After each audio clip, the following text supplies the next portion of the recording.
Iniciamos aqui mais uma edição do Democracia pela TV Assembleia. Vamos, como sempre, tratar de um tema de interesse da sociedade, de interesse de todos. Vamos falar mais uma vez de uma questão de saúde, de preservação da qualidade de vida. Vamos abordar neste espaço, com os nossos convidados, os perigos da automedicação.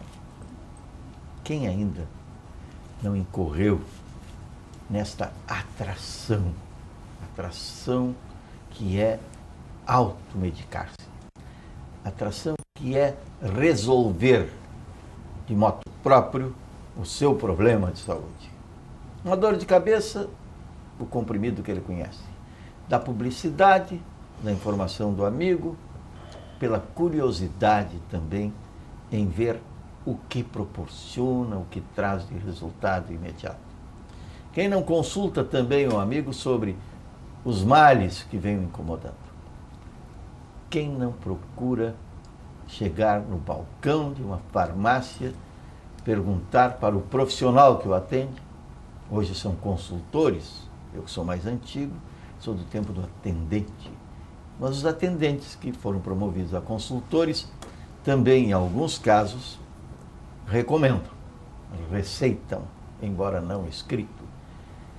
São questões que estão aí, sendo vividas no nosso dia a dia e que traz prejuízo. Para exemplificar, apenas um dado: 28% das intoxicações são motivadas pela automedicação. Por isso, trazemos ao Democracia os convidados que estarão falando sobre esta atitude, este procedimento, esta forma de agir de quase todas as pessoas. Embora muitos neguem, na realidade, quase todos praticam este ato que é, acima de tudo, um risco à sua saúde. Trazemos para o Democracia de hoje, aqui nos estúdios da TV Assembleia, mais uma vez, o registro por meritório, é feito sempre. Agradável para todos nós a presença do Dr. Ricardo Nogueira, psiquiatra. Da farmacêutica, Lisiane Leal, coordenadora dos cursos de pós-graduação de farmácia do Instituto de Educação e Pesquisa do Hospital Moinhos de Vento. E do farmacêutico Maurício Schillernin, que é secretário-geral do Conselho Regional de Farmácia Seccional do Rio Grande do Sul. Para a primeira manifestação sobre a pauta de hoje do nosso Democracia, nós convidamos o Dr. Ricardo Nogueira. Tudo bem? Tudo bem. Eu achei importantíssimo esse tema, né? Porque é um tema muito atual e principalmente na nossa área da saúde mental, da psiquiatria, as pessoas estão se automedicando por sua própria ideia, ou juízo, né? E um juízo não muito especializado. Então, o que ocorre? As pessoas estão muito ansiosas, né? Nós temos hoje uma verdadeira pandemia de ansiedade, né? 90% das pessoas estão se sentindo ansiosas, estressadas, deprimidas, algumas nem estão deprimidas, elas estão tristes por algum fato. E o que elas procuram? Uma fuga num medicamento que resolva os seus problemas imediatamente. E a primeira opção são os benzodiazepínicos, os ansiolíticos. Então as pessoas se entopem de ansiolíticos e benzodiazepínicos por conta própria e, ao invés de resolver o seu problema, aumenta o seu problema, porque o uso demasiado de benzodiazepínicos e ansiolíticos causa depressão, porque os ansiolíticos e os benzodiazepínicos, eles sedam, eles diminuem a ansiedade, mas eles deprimem o sistema nervoso central. E o que ocorre? Essa depressão do sistema nervoso central leva à depressão. Então é um problema causado por uma necessidade que as pessoas têm de resolver imediatamente essa situação. E isso gera uma coisa chamada mercado negro. Existe hoje no Rio Grande do Sul um mercado negro de receitas controladas, as chamadas receituários azuis. Então tem pessoas que vão para as filas dos postos de saúde para obterem prescrições de benzodiazepínicos e ansiolíticos que depois eles vendem, eles pegam essas medicações e vendem e distribuem. Inclusive, existem municípios aqui na região metropolitana de Porto Alegre que já está faltando receituário azul. pela demanda que se tem. Só para você ter uma ideia, e os colegas que estão aqui conosco vão comprovar isso, hoje, o que mais se vende no Brasil, o medicamento mais vendido no Brasil é Rivotril, que é um ansiolítico que vende mais do que aspirina, que é ácido acetil salicílico. Então nós estamos vivendo hoje uma situação dramática e que só piora a situação dos pacientes por uma falta de uma visão especializada, qualificada, orientada. Mostrar para as pessoas que a gente tem que diminuir a ansiedade, tem que tratar a ansiedade, mas não inadequadamente com um medicamento errado que causa um outro problema, que é a depressão. E a Ritalina está em falta no mercado. E a Ritalina está em falta no mercado. Também agora... Mas a Ritalina se dá um processo interessante, porque a Ritalina, assim como os ansiolíticos, precisa ter receituário especial, receituário amarelo. Mas no caso da Ritalina, aí são os pais que tentam induzir os profissionais, né, porque agora virou moda, e porque aqui há um modismo nessa área nossa, né? Então todo mundo, o meu filho tomou Ritalina, o filho da outra também tem que tomar e assim por diante. Então está uma loucura tudo isso, né? Então acho que a gente tem que tomar medidas terapêuticas, educativas, né, para orientar adequadamente as pessoas, né, para evitar essa medicalização generalizada. Esses dias eu cheguei numa farmácia bem conhecida aqui, nossa, e eu estava numa fila de umas 6 pessoas, 5 tinham receituário azul. Chama atenção, né? Lisiane Leal, tudo bem? Tudo bem. Esse movimento de uso racional de medicamentos, para nós, profissionais farmacêuticos, vem assim, fortalecer cada vez mais a nossa profissão e eu acho que a nossa atuação como profissional de saúde. Então, assim, o que a gente tem visto e o que a gente tem trabalhado é cada vez mais, e eu acho que a palavra-chave agora, nesse aspecto e nesse contexto, é informação. Então, nós, como profissionais da saúde e instituições como o Conselho, que tem nos ajudado a fortalecer cada vez mais essa questão, tem nos ajudado e eu acho que nos respaldado a trazer a informação para a população. Então, o que a gente tem visto e esses problemas todos que a gente identifica quando, por exemplo, chega no balcão da farmácia e vê que as pessoas estão pedindo, estão levando e comprando cada vez mais medicamentos controlados, é realmente um problema e o farmacêutico está ali para ajudar e a informar essas pessoas. A gente sabe que hoje, e isso não só no Brasil, as pessoas se automedicam, é um problema que não tem como evitar e interromper 100%, mas o que a gente precisa fazer é realmente informar a população. A farmácia acaba sendo a porta de entrada para o sistema e o acesso à saúde justamente por causa do nosso sistema e da organização do nosso sistema. Então, assim, esse fortalecimento que a gente vem tendo como a farmácia como um estabelecimento de saúde faz com que nós possamos buscar e auxiliar a população em relação ao uso correto dos medicamentos. Maurício Schillernin. Bem, saúdo aos colegas de mesa e os telespectadores, mas especialmente aos 13 mil farmacêuticos que nós temos no estado. O tema automedicação parece que vai ser sempre um tema atual e sempre um problema. O uso indiscriminado, ele parece que nos dá uma impressão de que nunca vai acabar e que nós temos que fazer os máximos esforços para que isso diminua. Afinal de contas, o que é a automedicação? O que é o uso irracional, ou em contraposição, o que é o uso racional de medicamentos? É quando o paciente recebe a dose certa do medicamento correto, pelo tempo correto, sem trazendo os menores malefícios, os melhores benefícios, não só para si, mas também para a população. E quando a gente fala em população, a gente está falando aqui de Estado. Então, o que causa a automedicação em termos epidemiológicos? Ela causa, para ser bastante dramático, mas aqui é necessário a gente fazer esse alerta, 20 mil mortes no Brasil. 3 em cada 4 pessoas no Brasil, eles não resistem a essa dita tentação de se automedicar.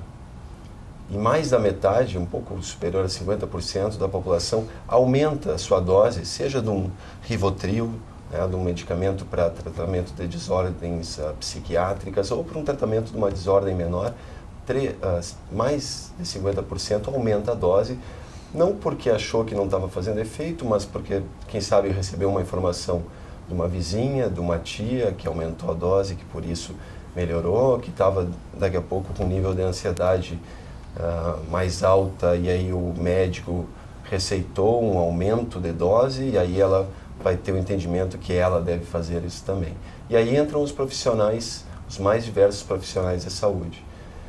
E é claro que nós trabalhamos num contexto onde a saúde o sistema não está organizado suficientemente de uma forma que consiga favorecer o uso racional de medicamentos. E a automedicação passa a ser adotada como uma solução por muitas pessoas. O que nós farmacêuticos, onde nós farmacêuticos, né, nesse trabalho multidisciplinar, multiprofissional, conseguimos auxiliar no uso racional?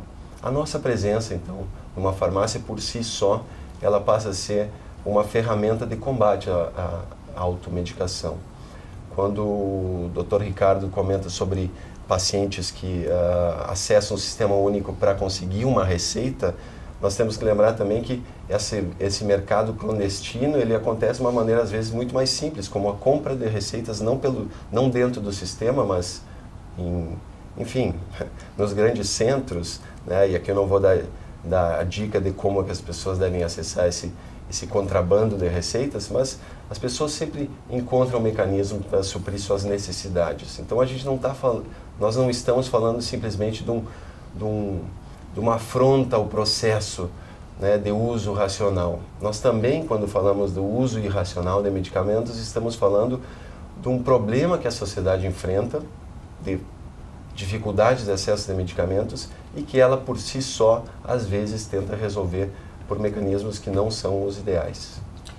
É a partir de agora que a conversa se desenvolve entre os nossos convidados sobre essa questão de saúde pública, que não é nossa aqui, exclusiva do Rio Grande, é do Brasil, é do mundo, né, esse uso inadequado, que, feito de forma incorreta, e a automedicação é uma forma incorreta, pode acarretar o agravamento de doenças, porque esse uso provoca, no primeiro momento, uma espécie de camuflagem da doença, né?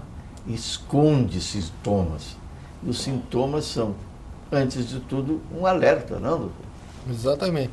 E eu gostaria de relembrar que até o mês de maio, no Rio Grande do Sul, houveram 1.500 tentativas de suicídio. 90% delas por mulheres. E a maioria delas por intoxicação medicamentosa. Isso é registrado 24 horas por dia pelo Centro de Informações Toxicológicas, o CIT. 1.500 tentativas, 90% mulheres, e a grande maioria por intoxicação medicamentosa. Não só de benzodiazepínicos, de antidepressivos, como de outros medicamentos. Então as pessoas associam... 10 por dia, né? Para marcação, 10 tentativas por dia. 10 tentativas por dia, eu não tinha feito esse cálculo, né? Então vocês vejam o quanto que isso é assustador. E esse trabalho do Centro de Informações Toxicológicas é um trabalho maravilhoso. É uma equipe que trabalha 24 horas por dia, que é notificada e orienta, eles têm um protocolo. O que o paciente tomou? 30 comprimidos de diazepam, por exemplo, mais 20 comprimidos de... Porque eles misturam tudo, né? Eles vão recolhendo, então, as tentativas de suicídio, assim, as pessoas vão pegando os medicamentos do pai, da mãe, do tio, da avó, às vezes, inclusive, até medicamentos veterinários, né? E consomem aquilo. E o que é pior, essas mesmas tentativas, existem histórias, porque o CIT tem isso tudo registrado, é um trabalho fantástico, é um trabalho feito através do geoprocessamento, posteriormente o georreferenciamento. Mostra assim que a Dona Maria de Antagorda, por exemplo, me chamou a atenção, não vou dar o nome completo, questão de respeito e tal, ela tentou suicídio no ano passado, a primeira vez com 10 comprimidos, a segunda com 30, a outra com 50, e vai aumentando as doses. E como é que eles obtêm esses medicamentos, né? E são por conta e risco do próprio paciente. Então, é uma situação grave, gravíssima, né? Que nós temos que chama atenção, e nós temos todos esses dados geoprocessados e com referenciamento por regiões, por locais, por cidades, por bairros. Então, é um trabalho que a gente tem que fazer uma prevenção, uma orientação para isso, sensibilizar num primeiro momento as pessoas. É isso que nós estamos fazendo hoje aqui, isso aqui é uma sensibilização. E mostrar que existe o problema, dar o tamanho do problema, ou seja, os números que atinge, né? Tu não sabia, por exemplo, eu também não, que eram 1.500 tentativas até o mês de maio. Aí tu já fez a conta, que tu é ligeiro no raciocínio, né? Eu já sou mais lento, tive que fazer as contas, né? Que eram 10 por dia, né? Quer dizer, é bastante significativo. Então, em cima dessa significação desses dados epidemiológicos consistentes, nós temos que partir por uma ação. Essa ação, a partir da sensibilização, necessita de uma capacitação. Nós temos que nos capacitar para dar esse treinamento, para que os profissionais de saúde preste atenção naquele paciente que vai lá toda hora pedir mais e mais medicamentos, se dá conta, mas eu quero levar também para minha mãe, para o meu pai, para minha avó, para o meu filho, entendeu? Da gente ficar ligado nesse problema, porque é um problema real, concreto, que nós temos que dar uma resposta. Só complementando a questão, e aí a gente, como farmacêutico, vê esse problema, a gente tem 2 pontos que devem ser abordados nesse aspecto. A farmacinha caseira. A gente tem muito disso, e aí o familiar, toda a família tem a farmácia caseira, e isso principalmente é um problema gerado pela indústria. A gente sabe que hoje a gente muitas vezes vai lá para comprar um tratamento, o médico prescreve o medicamento e a gente acaba tendo que comprar uma quantidade superior àquela necessidade para finalizar o tratamento, e aqueles 2, 3 comprimidos ficam lá disponíveis na nossa farmacinha. O que acontece? Eu tive um problema de saúde similar, vou lá e busco com um familiar. O outro problema relacionado a essa questão e de tantas pessoas se intoxicando com medicamentos que possuem ou conseguem por formas escusas é a questão de onerar o sistema de saúde. Hoje a gente tem um problema seríssimo em relação às emergências, às superlotações das emergências. Então a gente está tendo uma população... E que, diga-se de passagem, que vai piorar. Sim, vai piorar, a gente sabe. Porque estão inauguradas 31 UPAs no estado do Rio Grande do Sul que não entrarão em funcionamento. Não. Então, as UPAs que foram criadas para diminuir a superlotação das emergências estão fechadas. Um conjunto de 39, serão 39 elefantes, né? Vamos transformar o continente, para o continente dos elefantes. E a população precisa acessar de alguma forma o sistema de saúde, onde ele vai buscar essa ajuda. Intoxicou, o familiar encontrou o paciente com problema. Só para fazer um gancho aqui, tem um trabalho do Dr. Maurício Lima, que agora está trabalhando na Califórnia, é um psiquiatra de Pelotas, que já esteve na Inglaterra, atualmente voltou para o Brasil e agora está trabalhando na Califórnia.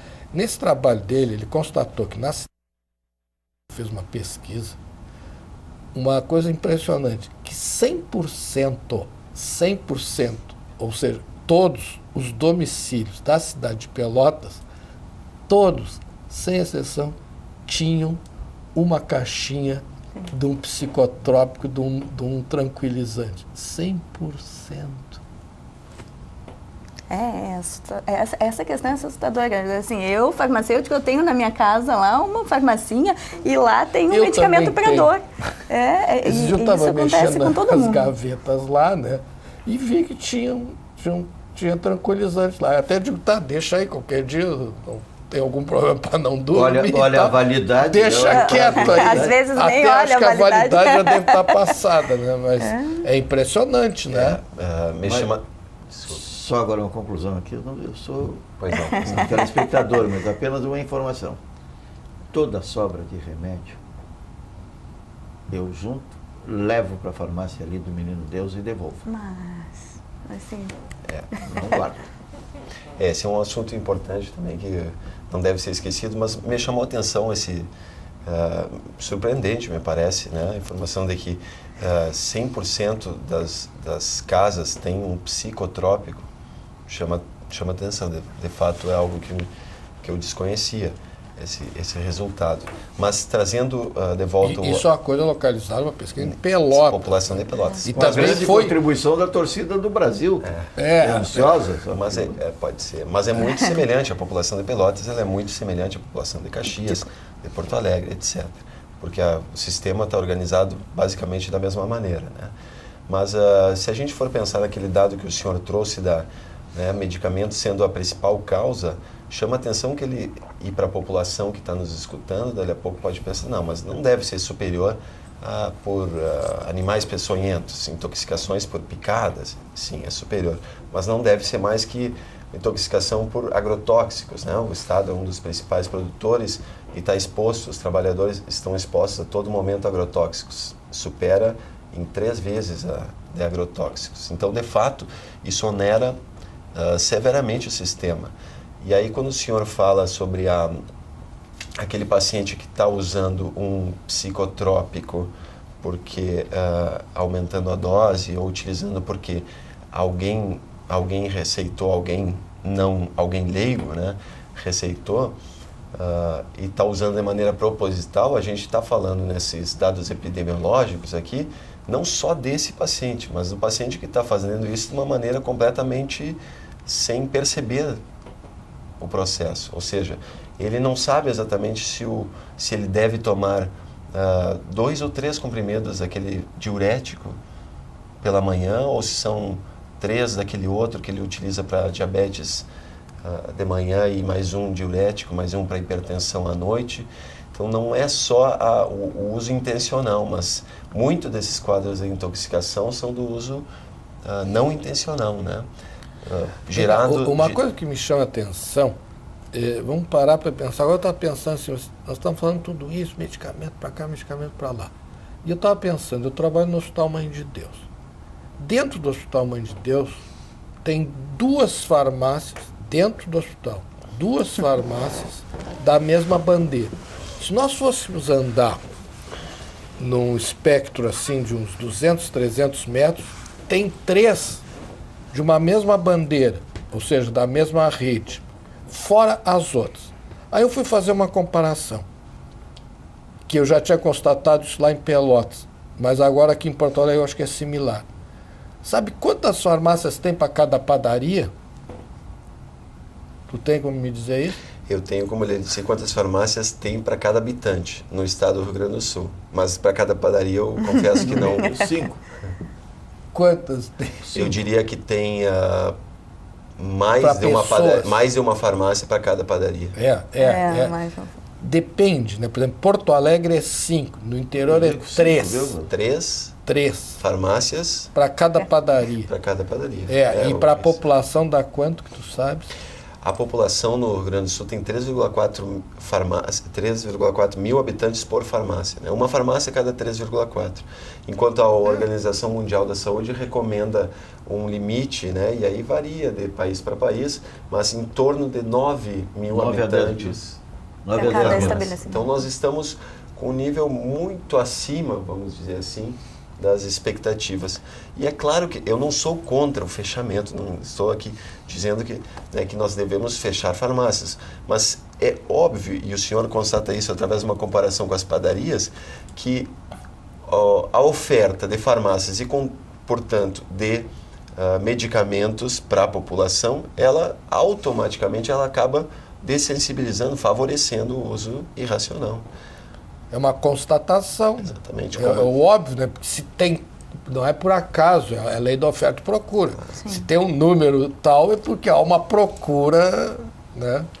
O temor da doença só é menor do que a vaidade. É que o problema é o seguinte... Porque o que existe mais do que farmácias, notadamente em Porto Alegre, é salão de beleza. Aí acho que aí é parelho, parelho. É equilibrado. Mas veja um pouquinho bem, mais para o salão. Então, na verdade, ninguém quer envelhecer, ninguém quer Ansioso. sofrer, né? Então a gente vê o seguinte, no fundo, que está a procura nossa é pelo bem-estar. Porque a ideia que o fármaco, como a droga, porque o fármaco é uma droga, é da gente ficar bem. A procura do bem-estar, né? da tranquilidade. Mas não só o bem-estar, mas o bem-estar de uma forma fácil e rápida. Imediato. É imediato. Então, assim, a população não tem mais tempo para esperar e usa o medicamento como forma de garantir que tenha um bem-estar, que seja sempre feliz e sem problemas. Exatamente. E outro grande problema, assim, o primeiro, é a questão do sono. Né? Porque a primeira coisa que acontece quando tu te estressa é que tu perde o sono. E as pessoas querem dormir, não é isso? Não é? Então eles procuram, já me dá uma coisa para mim dormir, eu quero dormir, chego bem em casa, eu quero dormir 2 dias, eu quero apagar, quero desaparecer porque eu não aguento mais, não é verdade? Então, e outra questão assim, que nós, os profissionais, temos que ter um cuidado, porque a gente também, no fim, quando eu vejo esses números de 1.500 tentativas, a grande maioria por intoxicação medicamentosa, aí eu digo, mas de onde que eles tiraram essas medicações? Muitas foram prescritas normalmente, né? Outras eles somaram, mas nós também somos induzidos, né? Porque o paciente diz, eu quero dormir, eu não aguento mais. E na maioria das vezes até para, então toma. Doutor, pois é, doutor, o senhor não emite uma prescrição após uma consulta médica. Qual é o sentimento que aquele paciente tem? Qual é culturalmente o sentimento? E não é só do Brasil esse problema, mas qual é o sentimento que aquele paciente sai?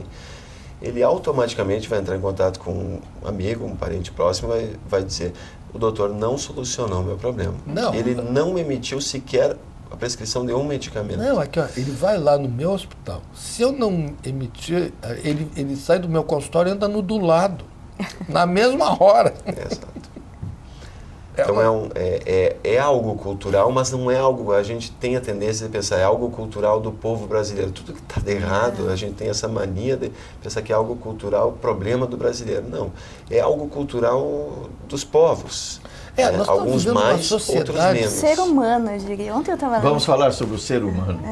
Logo no reinício do Democracia, aqui pela TV Assembleia, quando nós estamos chegando ao final do primeiro bloco, falando nessa questão importante que são os perigos da automedicação.